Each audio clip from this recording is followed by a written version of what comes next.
రైతు బంధు పడ్డదా? రైతు బంధు లేదు, రైతు మాఫీ లేదు, ఏది లేదు.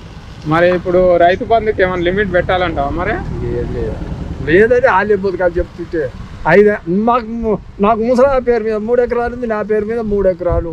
ఆడ కొట్టగానే 6 ఎకరాలు వచ్చే. ఇక మరి నాకెక్కడ 5 ఎకరాలైనా ఇచ్చేది.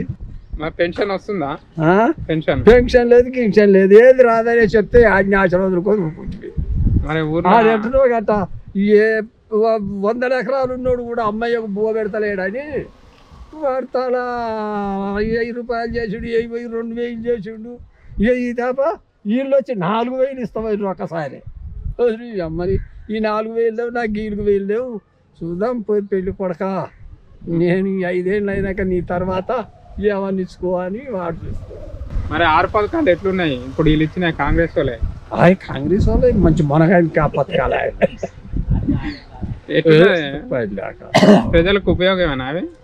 ప్రజలకు ఉపయోగం ఆయవన్నా. కూలి వాళ్ళకు కస నిమ్మలంగా దాగర్రా ఎట్టువా. ఇక నేను అది ముసలి వాళ్ళకు కూడా 400 ఇస్తాడట. ఉషాకు ఇక వాళ్ళకు ఏది ఏమంది ఏమో అంటే లక్ష్మీదేవి పథకం 100 లక్ష రూపాయలు, తులం బంగారం, వరలక్ష్మి ఇవన్నీ ఇస్తాడు. అయ్యేది 7 ఆడు సపరేట్ ఊకుంటారు. ఏం చేస్తారు? కాసేపు 4 రోజులు చూసి. ఇప్పుడు మనం ఏం చేస్తున్నాం? ఉచిత బస్సు ఎట్లుంది?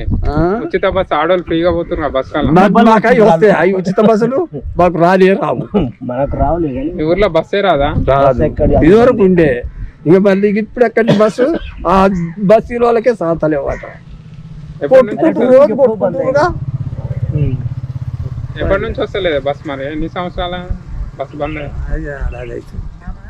మరి ఊర్లో మంచినీరు వస్తుందా రోజు? ఇక గట్టినే 2 రోజులు కొనాడు ఇస్తుండ్రుగా. పొలం దగ్గర కరెంట్ ఉంటుందా 24 గంటలు? కరెంట్ అంటే ఉంటుంది. కరెంట్ దేని తప్పేం లేదు. ఇక రేపటి సంది పెడతారేమో కోతలు. ఇంకా మొదలే పెట్టరు. ఇది మొదలు పెట్టినాక కోతలు పెడతారు. కోమటిరెడ్డి మంత్రి అయిందిగా, మరి ఇంకేమైనా గ్రామాన్ని డెవలప్ చేస్తారంటారా? ఇదేంటి ఈ రోడ్డు ఎప్పుడో ఇచ్చిండు. చెప్పు.